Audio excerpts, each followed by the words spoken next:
Okay, so right now we're just on the digital program portion. Welcome. Then Shamisa come up for the BRG. Cultural segment, like you'll start to talk about her, but then click to this slide. This is a video. Oh, and it just kind of runs through some of her art. Okay, and then I don't really need to read all this. No, it doesn't. There's no words. It's just okay. it's no words. And then we just had panel discussion. Well, you'll start to lead into the panel discussion. The next slide is that video. And then and they have seen the video. Yes, and then it goes into the actual panel discussion. Okay. All right. So 2 videos. And okay. When we switch over, no, you can just go, just keep going. Yeah. Okay. And then when you get to the video page, he said when you get to that one, then you click one, and then the video will show. Okay. For the ties, it's a little slow, so it's still going to be showing. And he checked the volume to make sure that He the did, sound is going to be good. and I even checked it too, and it was good. Okay. Is that your seat right here in the corner? Yeah. Okay. Do you want me to hold? Do you want me to? You got the slides, or do you want me to also do it? I got it. Okay. Can Amanda come in at the right time, and she can bring like a necktie and come on down? Yeah, I'm just gonna get her to sit behind me, and then, because she comes in at 12:10 anyway. Well, don't wait for time. Right. Never go by the time. Just we do that for ourselves. But just you'll know she's actually Shamisa. Okay, I'll go ahead and let her know. Shamisa's last name. This is long. I have it written down.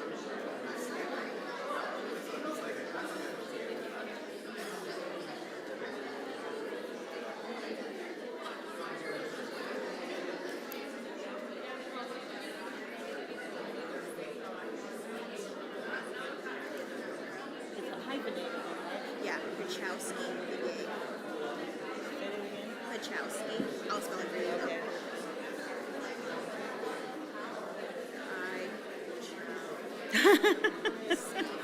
It's The gay.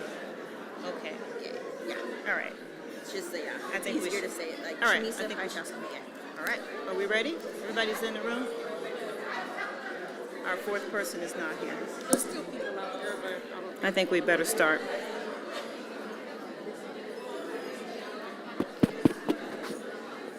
Good afternoon. Hello. Hi. Hey. Oh, I love it. You wave back. It's like being at church. That's so good.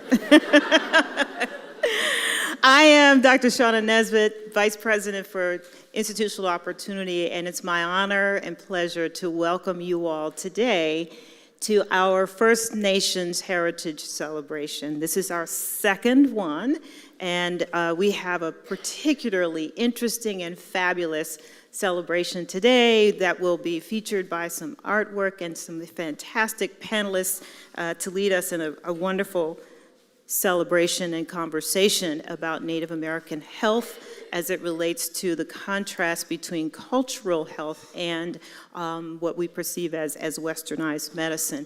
Just a little history about this celebration. The recognition of Native American heritage in the United States actually dates back to the 1970s when it was first recognized by our president at the time, President Ford. It was a day and then a week, and then formally recognized as an actual month by President Bush. And then later, the name was actually Native American Heritage, and then changed by President Obama to First Nations Heritage. So we are celebrating this particular month. There is an actual day that is the Friday after Thanksgiving. That is the First Nations Day, celebratory day. So that's the history of the event, and we here at UT Southwestern take great pride in recognizing the individual strengths and personal experiences that all of our members have and bring to this community and enrich our experience as we work together, as we serve together, and as we learn together. So with that, I'd like to ask one of our BRG leaders to come forward, and she's going to just give a little bit of a personal context to the day and the celebration. Shamisa Pachowski-Begay.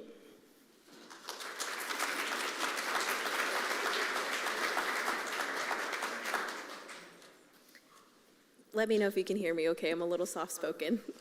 Awesome. So yat shik dot na chimisa bigayanshia nanish tabahanishle beshbich ibashbichin kintachitni dashache Polish dashanella. Hello, my relatives and my people here today. My name is Chimisa Pachowski-Begay. I'm the events lead for UT Southwestern's First Nations Business Resource Group. I am of the Zuni Edgewater clan, born for the German Silver Hats, and my maternal grandmother is the Red House clan, and my paternal grandfather is Polish. And this is how I'm a Navajo woman. I wanted to start today by introducing myself in Navajo as a way to show respect, to honor where we come from, our families, and the people that we're speaking to today. It's also a way of grounding myself before sharing our introductions and reminds us of who we are and who we're connected to. So now that I've shared a bit about myself and who I am, I'm really happy to be here with you guys today. So good afternoon, everyone. It's an honor to welcome you to today's panel's discussion on Indigenous medicine and a collaboration with Western medicine. As a Diné woman, I carry with me the strength of teachings of Hajon and the living in beauty and balance and harmony, and K'e, which reminds us of our deep relationship and responsibility to one another. These teachings shape how I think about healing and working together, and it talks about the responsibility that we have with one another. And I feel like this is what really sits at the heart of what today's conversation will be about. And this conversation brings together a way of knowing about traditional Indigenous healing practices and Western medicine and how it looks and how they can support and strengthen one another. Each brings wisdom, science, and a shared commitment to caring for our people. And when we come together with respect and openness, we make space for learning, understanding, and a new way of healing. So today is really about connection between people, between practices, between communities, and my hope is that our dialogue today will be guided by curiosity, humility, and a shared purpose to improve the health and well-being of all people here and with partnership with UT Southwestern and our great panelists that we have here today. So thank you for being here, and I'm happy that you are all part of this important conversation. Ahihat.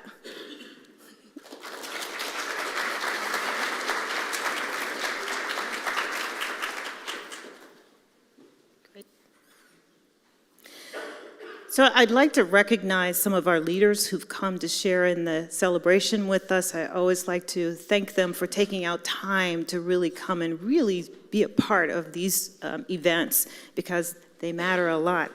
We have Jeremy Falke, who's our VP of HR, Susan Hernandez, who is our Associate VP and Health Systems Chief Nurse, and we have Jennifer Doran, who is our VP of Communications, Marketing, and Public Affairs. Thank you for being here. And up on the left-hand corner is Travis Gill, who is our AVP of Access and Title IX. Thank you, Travis, for being here. So as a part of our celebration, we invited an artist to share some of her work with us, and if you came in and had food, you saw her display out back, and if you did not see it, you are missing a real treat because she is quite talented. Amanda Wilson is here. She's a member of the Comanche, Kiowa, Choctaw Nations and a visionary artist based in Apache, Oklahoma. She brings a unique blend of traditional indigenous elements and contemporary fashion through her venture, Wayakwi Tie Company. Specialized in handcraft neckties, she offers a wide variety of designs that cater to a broad spectrum of individuals. looking to infuse a touch of cultural significance into their wardrobe. Her work is a testament to the power of innovation and the seamless integration of cultural heritage with modern fashion. Each necktie is not just an accessory, but a piece of art that carries the essence of indigenous traditions into everyday life. Alongside the creation of the applique ties, she has competed in several art competitions across the U.S. and has brought home some of the prestigious awards with her back to this area. They are innovative, authentic, and original indigenous designs, and I invite you to take a look at some of her beautiful artwork in skirts, in ties, in headdress, and jewelry. We thank you so much for joining us today, Amanda. You do beautiful work.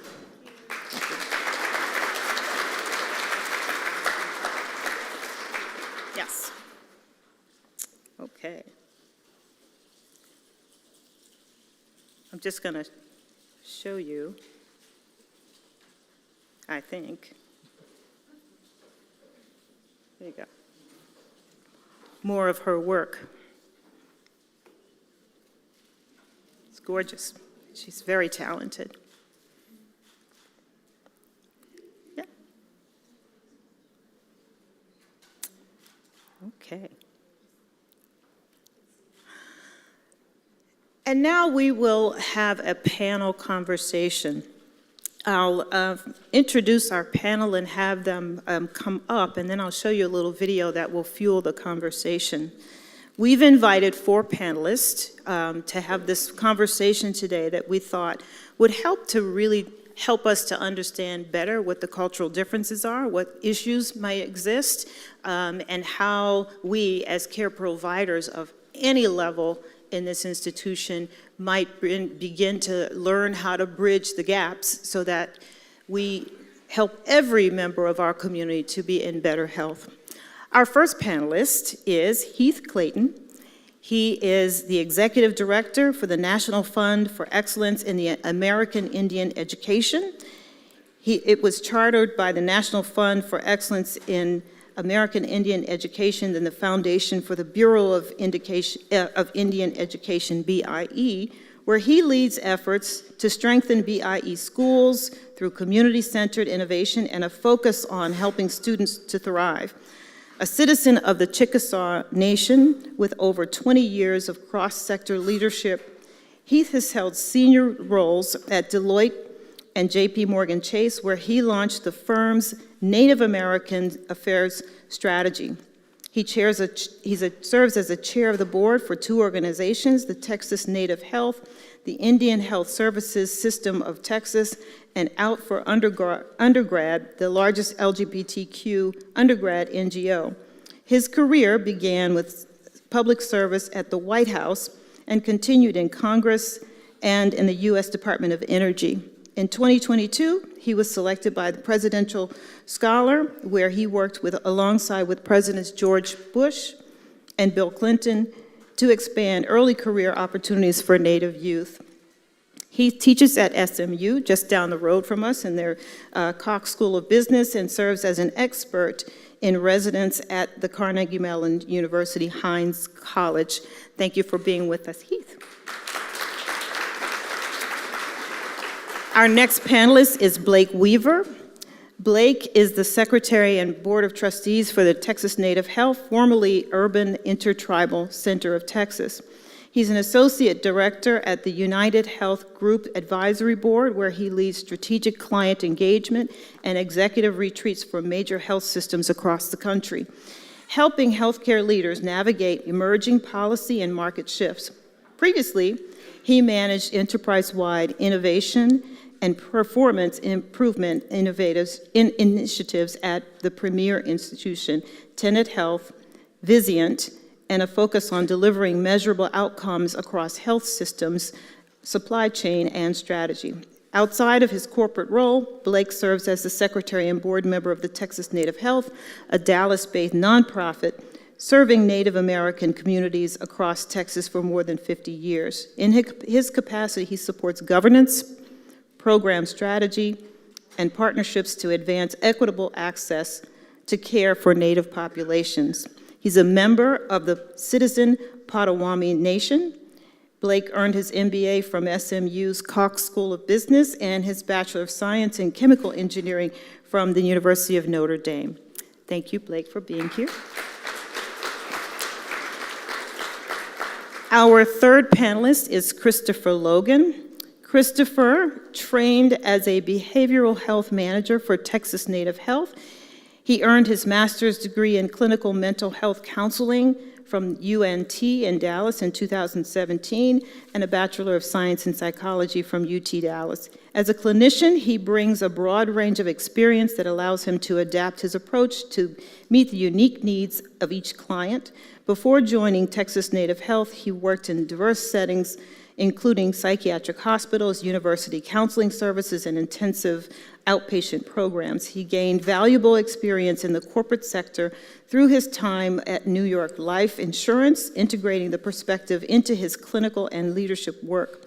In his current role, Chris oversees the development and delivery of programs with the Behavioral Health Department, and under his leadership, initiatives have included Narcan distribution, cultural sensitivity training for partner organizations, and the creation of community support groups. His mission to expand access to mental health for Native American and Alaska Native communities across Texas through education, collaboration, and culturally informed practices. He is a proud member of the Choctaw Nation of Oklahoma. Chris is dedicated to blending cultural understanding with clinical expertise to support wellness and resilience in Indigenous communities throughout the state. And last, thank you. And last in our panel, and certainly not least, is Dr. Timothy Brown, who is an assistant professor here at UT Southwestern in our Department of Internal Medicine in the Division of Hematology and Oncology. And he specializes in the treatment of gastrointestinal cancers and serves as the associate program director for the HEMONC Fellowship. Originally from Florida, Dr. Brown holds a bachelor's degree in human nutrition, foods, and exercise from Virginia Polytechnic Institute and the State University of Virginia Tech in Blacksburg, Virginia. He earned his medical degree at Penn State College of Medicine in Hershey, Pennsylvania, and completed internal medicine at UT Southwestern, where he served as the chief resident. He gained an advanced training in hematology oncology through fellowship at the Hospital of University of Pennsylvania, where he was chief fellow and earned a master's degree in clinical epidemiology. And is certified as a board certified as internal medicine. He's a prolific author, researcher, and has interest in early phase clinical trial design and outcomes research in gastrointestinal malignancies, and he's published numerous articles in peer-reviewed journals and serves as an ad hoc reviewer in several top journals in oncology. Please give a warm welcome and a hand for our esteemed panelists. I will start the conversation with a video that I think will help us to lead into the conversation.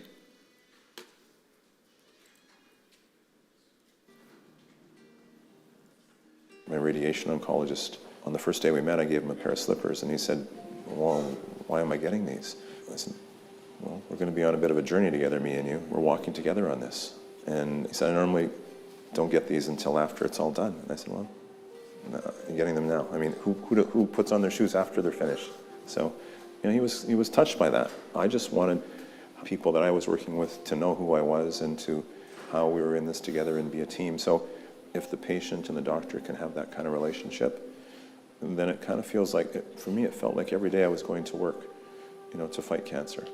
And that's the way I looked at it. I let everybody on the team know that I was also going to be drinking certain medicines and herbs and prayer. I was brought a small bear claw that I slept with on the point of my tumor and used it to scratch from time to time and apply bear grease to that before and after any of the radiation. And it was not something that I wouldn't say they made a big deal out of or acknowledged. And I think that's probably something that should be a little bit more acknowledged by the medical community from a patient perspective, is what other strong medicines might your ancestry call in to help you heal better. But I do want to stress that anything, whether it's healing or services, help you live a better life. And if one strong culture has medicines or treatments or prayer that are going to help another, that's only going to augment the healing process. So we are in a country now where we're welcoming people from all over the planet, and many people have strong medicine powers, many peoples and civilizations. I would hope that Cancer Care Ontario or Cancer Care Canada, whatever province we live in, would start to ask those kind of questions of patients. I was given 3 doctors. I didn't ask for them. Somebody knew who had radiation skills and chemotherapy skills and surgical skills. Our communities know who has those other medicine skills. It might be time to do some research into finding who those people are and finding ways of putting people in touch with them through a questionnaire process that says, if you are an Indigenous person and are interested in any Indigenous help, is that something that you would like us to look into with you? There needs to be on some form of an intake. Do you come from a culture or a community that has its own medicines? If so, might you be using any of these to help you in your care, whether it's pre, during, or post? We can probably assume that radiation and chemotherapy saved my life, but what extent did the other traditional medicine assist in that and make me heal better beyond any of the expectations of the surgeon or the radiation or the medical oncologist? I required no surgery. I didn't lose my hair. I don't have dry throat. I began to taste within a couple of months after my treatment, almost unheard of in what I went through. And I owe that to the power of, as I said, the ancestors from the medicine communities, the Indigenous medicines and the Western and mainstream medicines. So that has to be cataloged at some point. That has to be acknowledged. And we've never acknowledged that in the Indigenous community on almost any front. So that would be good for the country to do.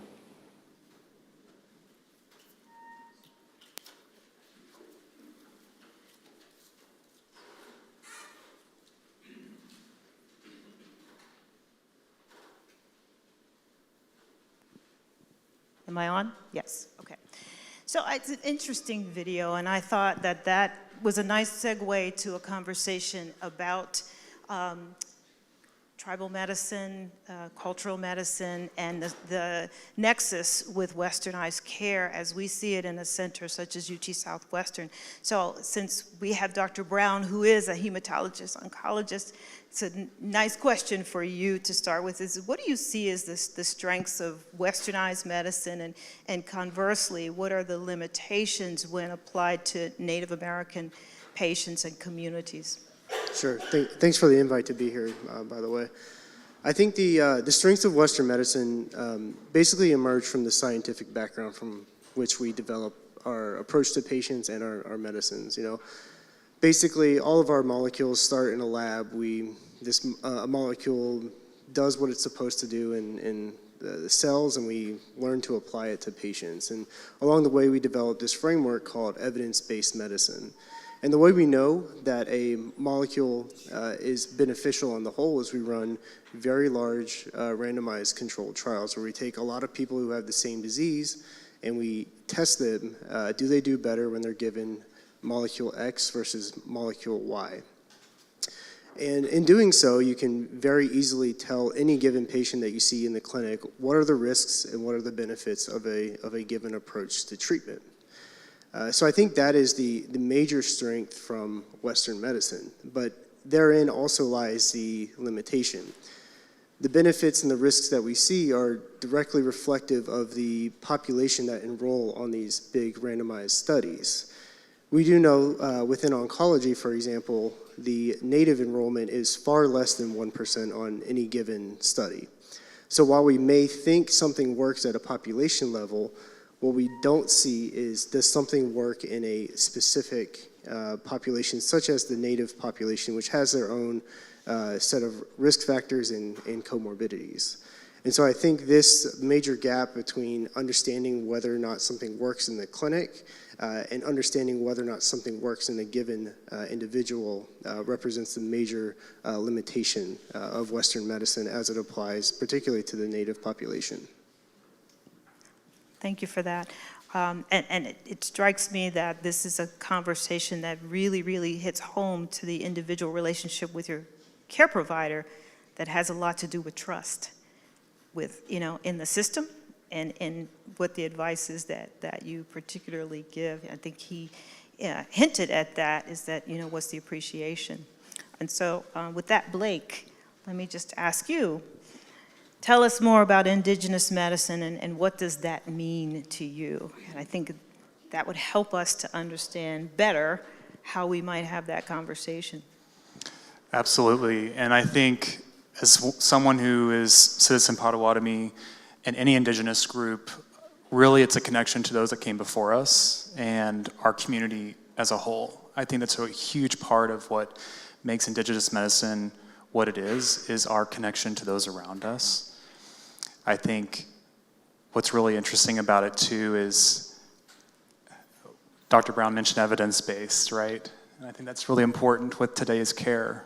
But there's so much that's happened in the generations to those that have lived before us that we've seen treat ceremonies, ways that we pray, that has been so important in how we cope. And I think that approach to curing versus healing is a key part of what makes indigenous medicine important, and especially important to our indigenous communities. Yeah, that just, not just unique to indigenous medicine and communities, that would be true for a lot of communities, that, respecting and understanding that it would matter a lot. Right, absolutely. Yeah. And Heath, tell us a little bit about the biggest barriers to healthcare access that Native American communities are dealing with today, and then we'll talk a little bit about mental health as well as a secondary component to that. Yeah, well, barriers to access is an interesting concept, and a lot of the perspectives you're going to hear from us today are from the North American and Native American and First American perspectives, but I actually want to back up for a second and talk about some important work that the WHO has been doing the last couple of years around indigenous determinants of health. It has not received the attention that it should have globally, and I'm thrilled to see that some of this is starting to change, because to understand the barriers that Native Americans have for healthcare here in the United States, it's important to put it in the context of these populations have been forcibly relocated. Environmental change has taken away traditional foods, traditional ecologies that they lived in. Systems of care have been provided by the federal government, taken away, and then rationed, and then provided again. And that is on top of the intergenerational trauma that colonization and the forced assimilation of Native people have faced. So all of those things wrapped up create a pretty bleak picture, I think, for Native American access to health care. But I don't want this to just be a negative conversation or to talk about all of the challenges that Native Americans face when accessing care, because there are beautiful stories as well. Culture and culturally competent care can have its challenges, it can have its mitigating effects, and it can have its accelerating effects. At Texas Native Health, we found this, as many of you all did, probably here at UT Southwestern and beyond, with vaccination rates during COVID. Native Americans becoming vaccinated more quickly and at a higher rate than any other demographic group, because in our culture we prioritize care and protection of the elders above all else. So when you're thinking about access to care and how that plays with culture and how that plays with access to care, it's not a one-size-fits-all solution. It's not the same answer for one tribe versus another tribe, or for the United States versus other global populations. And I'll finish by saying that a lot of the challenges we face in access to care are the same challenges for rural health care more broadly. And I think we can talk about more of that as the panel unfolds. Yeah, that was, you just said a lot. I love that conversation that you led us right into is, there are good stories, there are bad stories, and trust is at the heart of a lot of that.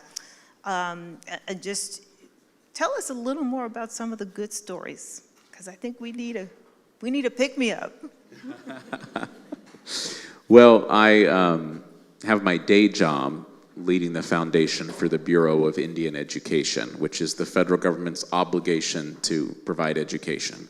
And then my board role, along with Blake and working with Chris, is with Indian Health Services here in Texas. And there is great wisdom, particularly in the behavioral health care space, around intergenerational healing, and I will let Chris speak to that more. But around the hope that a lot of these Native people feel in their care plans and in tapping into a lengthier history of healing that many of us just can't fathom and can't understand. I think it has been documented. I don't need to speak to this room. I will defer to you all and others here with more expertise than me on the importance of hope and having a shared vision for success in your recovery and healing. And I think Native people, that's inherent to who we are. That is inherent to how we've been resilient over generations, and it also applies to healthcare. Fabulous. And Chris, give us a little more context around mental health and behavioral health approaches. What are some of the challenges, and then what are some of the successes in that space? Certainly. Thank you so much for having me today. There are some inherent challenges when it comes to mental health, kind of going back to, I guess, really differences between Western medicine and indigenous approaches. Myself, I work from quite a few counseling theories and modalities, going back to kind of big differences is a lot of these modalities are based in Western medicine. They were created by Western men, and I had to do a quick job, essentially, on adapting these for the Native peoples that I work with here. By doing so, I invoke a lot of imagery, a lot of nature orientation, basically, where I work with people on imagining animals or plants and drawing from their own cultural background and kind of weaving it into their own narrative. Fantastic. That is really imaginative and thoughtful about how one sees themselves in the world and that connection and making that to how they see mental health. Any other particular practices that are uniquely part of the Native American culture that might be useful, all the providers here for different things? Probably the one thing I would really encourage is to be familiar with, well, I guess really a couple of things actually. One is that there's no one Native American culture. There are many of them, over hundreds. And it's very important to keep this context in mind because what works for one tribal member, even within their own tribe, might not necessarily work for someone from a completely different tribe. Like my tribe at Choctaw Nation, we're in southern Oklahoma, and I know that the rituals I practice or the faith I keep, would not translate very well to, say, someone from the Dene Nation or from Alaska. Because it's just not only wide geographical differences, but cultural differences as well.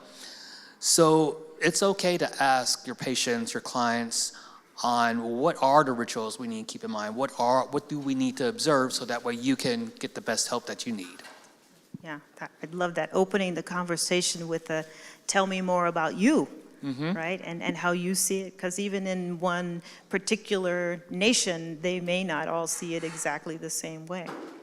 Yep. True. So a question, and this would be for both Heath and Dr. Brown, is what do you see as the future for healthcare for Native American communities and how we can, bridge that gap? Tim, if you want to start. Sure, yeah, I can go first. So I think access is a major issue. Practicing at a big academic medical center here, I do have a handful of patients who are of Native American descent, but reaching these individuals can be quite difficult. In addition to the standard issues with rural medicine in general, people being geographically hard to reach, there's a lot of distrust in institutions as well, attributed to historical injustices. And so building bridges to these communities can can be quite difficult, but I think it's something that's extremely necessary. Being an oncologist, all I care about is providing high quality cancer care, and I'll do that to anybody regardless of what their background is. But getting those individuals in to see me can be a major challenge. And so I think the future of medicine for Native Americans, it has to center around increasing access and increasing outreach to facilitate getting these individuals into high quality clinics. Heath? I think also, in addition to everything he said, I think expanding the evidence base is going to be critically important, particularly on topics that Chris works on around behavioral health. There are, I'll share one context example that I've been wrestling with over the last couple of months. There was a Canadian study that came out that said that if Native children in the K through 12, particularly K through 3 environments, are immersed in their native language when they arrive at school, when they speak the same language, at least for part of the day at school, that they speak at home with their grandparents on the reservation, it led to a 60% reduction in youth suicide rates. And we don't often account for that in the importance of identity, purpose, pride in those things, and strengthening these students, these children's connection to their land, their language, and their tribal government and sovereignty. And I think the future of healthcare is starting to pay attention to those things, integrate them, expand the Western base, expand the evidence base, expand our definition of what we think of as science-grounded care, because I think we're going to learn a lot. That is a very important point that you raise, and it's a very interesting one to think about bridging this nexus, right? And so it sounds like it's more than just bringing the clinic to them or bringing them to the clinic, but it's about looking at individuals' culture overall, and that you bring up language as one aspect of that. You know, one could look at that and say, well, are you suggesting that we should honor that language more than we honor English, which is our primary language here, and how does that fit with our education system? You know, how do you integrate that concept into actual care? Is it something you think should happen primarily at reservations, or, you know? Just another framing of that same point is, I think when we think of trauma that an individual has experienced, we often think about it from a personal standpoint or a personal illness perspective. We don't often think about it in terms of it being an indigenous challenge, and that there are indigenous determinants of health that need to be taken into account into the care plan. So if you think of an individual that's experiencing trauma in the Native community and you think of that person in a silo, it can lead to stigmatization and over-medication in the treatment. When you take into account that this is an intergenerational issue that is the result of hundreds of years of systemic access to care, of changes in diet and location, and all the various things that we've mentioned, that does influence how you provide treatment and how you think about the care plan. That. Blake, a question for you around structural funding and how might we really think about this systematically as addressing some of these historical barriers and history of how things have happened to the various tribes. Any thoughts about that?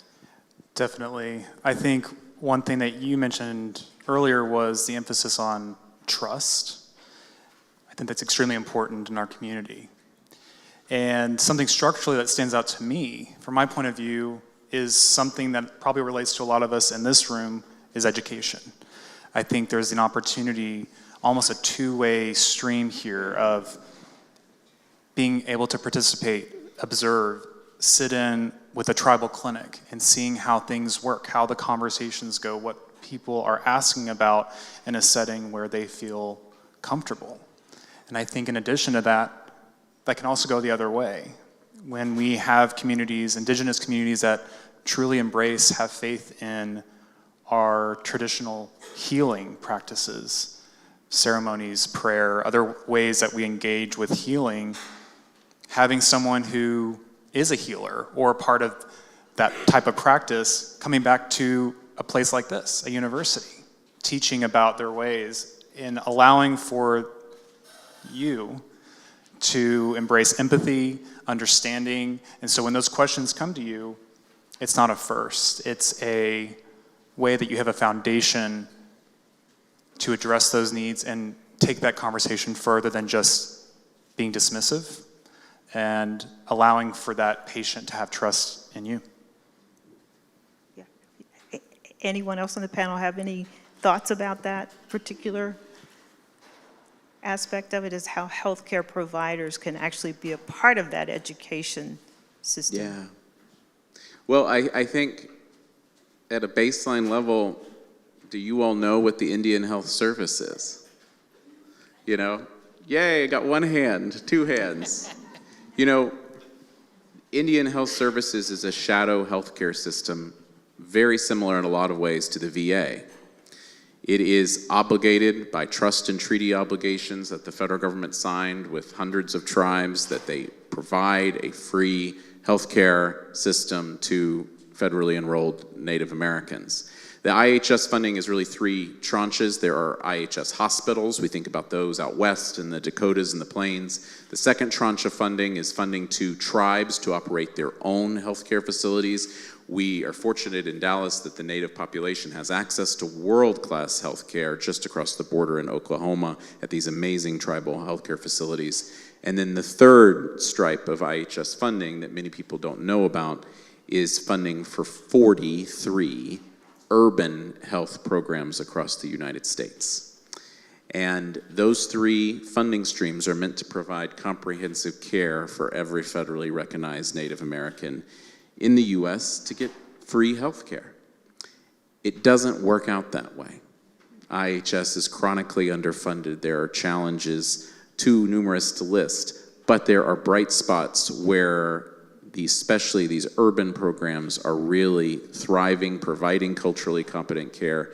And Texas Native Health and our new facility is less than a mile from where we sit right now, with tens of thousands of active patients and free healthcare, dental, behavioral health, pharmacy, integrated along with me being able to go do in-person Chickasaw language classes, where young ones can get dance instruction, where the elders can go and spend time with each other and be warmed or cooled throughout the year and get access to healthy meals.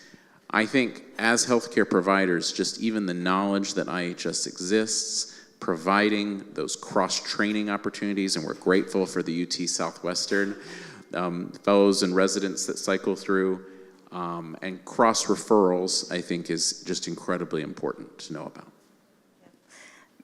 That's fantastic.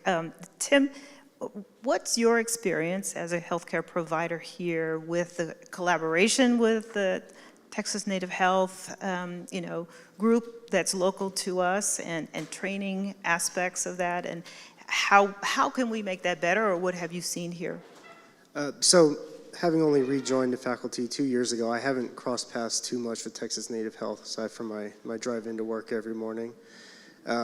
But be happy to facilitate any sort of referral pipeline that's needed. I gave them my cards earlier, so however I can be of assistance, I'd be happy to. Yeah. And so I am aware that our medical students have the ability to go there and do some rotations in the Texas Native Health. And last year we had Dr. Stanzover come and speak with the group at this very event, as a matter of fact. So we're looking to build those bridges a little bit stronger. So I want to come back to this. You mentioned this appreciation for the elders, and that COVID vaccine rates were so much higher because of an underlying respect for the elders, which is absolutely lovely. To think that that's the underpinning of a successful public health, approach. So how do you think that elders might be also that cultural thing be more useful in implementing some public health issues, education, mental health, for instance? Where does that fall? Anybody? Chris, we might start with you. I can answer from the mental health side, actually. So we do see a lot of elders that come in for any number of services, referrals for social services, housing, financial assistance, any number of things. Probably one of the number one questions I do come across, though, from elders, and this can be anyone as well, is I'm having such a great experience with therapy. I feel like I'm on this journey of healing. I feel like I've overcome boarding schools. I feel like I've overcome the intergenerational trauma. I've overcome my addiction. I'm in AA. I'm doing all this great and wonderful stuff through therapy. What do I tell my family members? What do I say? I want to tell them what my journey is. I see they need help. So I sit with my clients for a while, especially with the elders, and we kind of talk about that. What I usually encourage them is, of course, however much information you feel comfortable, tell them your successes. Tell them what the journey has been like for you. And that is how the family members come to therapy, is they aren't so much focusing on the negative that's happened, though it probably is some big things that have happened. What the family members will look for, though, are the successes. What changes have they seen in their loved one? How have they seen progress, essentially? And that is what elders go back to their family members and tell the younger generations and tell their family members, cousins, aunties, uncles, everyone. And that gets people's attention. They're like, oh, maybe there really is something to this behavioral health, counseling, therapy journey that they're on, because I see such change in my elders. Any other panel members want to comment? This is probably straying a bit too personal, but my Chickasaw grandmother, her great-grandmother was relocated on the Trail of Tears to a land plot in Oklahoma, and that was assigned to them by the government, and then that's where my grandmother was born, on that square of land assigned by the government. And growing up, my grandmother would always point at me and say, don't let anyone tease you, don't let any of the other kids tease you that you are white. You are Chickasaw. And I was like, but grandmother, I'm also white, you know? But that connection to our culture and to our ethnicity and my family's agreement with the federal government to be entitled to these services and this care was incredibly important to her. And that extended beyond, I think, just what you would imagine that relationship should be. When I came out as gay, my grandmother was one of the only ones in the family that understood that and supported that. When I wanted to continue my education and go and support that, she, I think, just had a different contextual framing of who I was and what my purpose was in life than the rest of my family, that I think had been more subject to a Western environment and Western religion and Western practices. So for me, I look up to my grandmother as the elder, as supporting me spiritually, nourishing my soul. And I think, just like Chris mentioned, the elders in Native culture are often those leaders and those that inspire people to change behavior and to, to keep pushing forward. That's fantastic, and I think a very instructive point, because we're beginning to appreciate that community health workers are very powerful in many communities for various reasons, and selecting who that might be. It sounds like elders might be the best people to select, to have an impact on folks, as it may be true in African American culture. Ministers have a very important effect. Yes. Just speaks to how important knowing the culture really can affect our improvement in these things. I'll invite the audience members to come to our microphones if you have questions. We'd love to field your questions as well.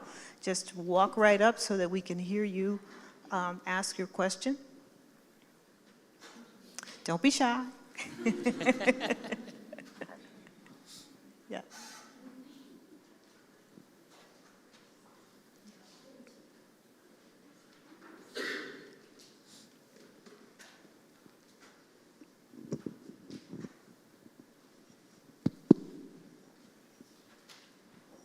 Well, good afternoon. I really enjoyed the discussion that's happening here because I worked for the Tribal Indian Health Service on the Alabama-Coshada Reservation in Livingston, Texas, which is 90 miles south of here, and my children work up here now, so we're all relocated to Dallas. But to my point, I totally understand where you're coming about access to care, because I served as the interim health director on the reservation during the pandemic, and that really peeled back the onion for us to seeing that we lost 10 tribal members when the pandemic first started, and we did not have any type of public health, any type of contact tracing, and my daughter was one of them that had to be isolated because she caught COVID.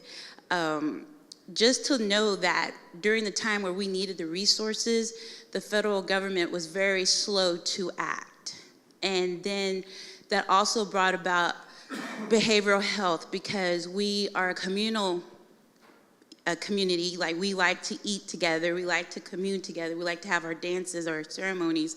And when everybody had to be, quote unquote, locked away, like the elders was telling us, it had an impact on our elders, because we saw depression, we saw just not thriving, wanting to live, and then with our youth as well.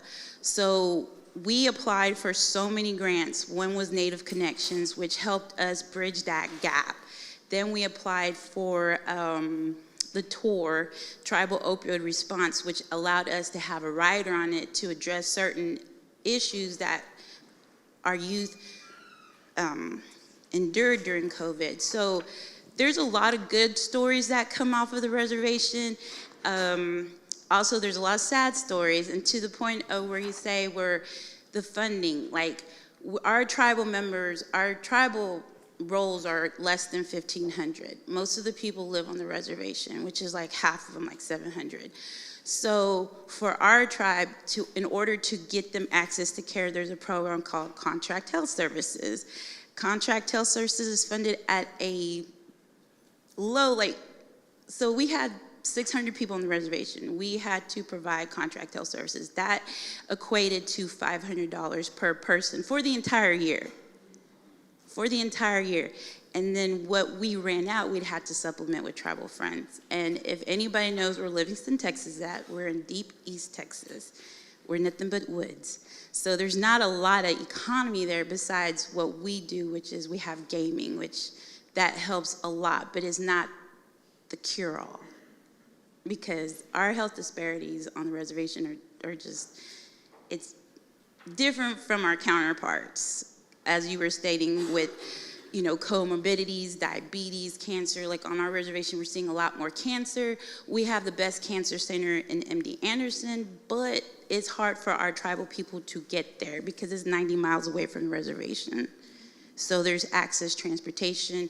So there's a lot of things that we can do more.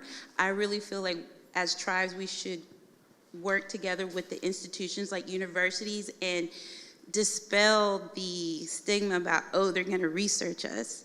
Because that's the first thing tribal council will say. Are we research subjects? No, well, prove it to us. And then they'll sit on it and wait and wait and wait until the problem gets too big to where our window is gone. But I really do appreciate this conversation because it just brings back a bunch of stuff that we endure, that we still endure. And I really appreciate this discussion.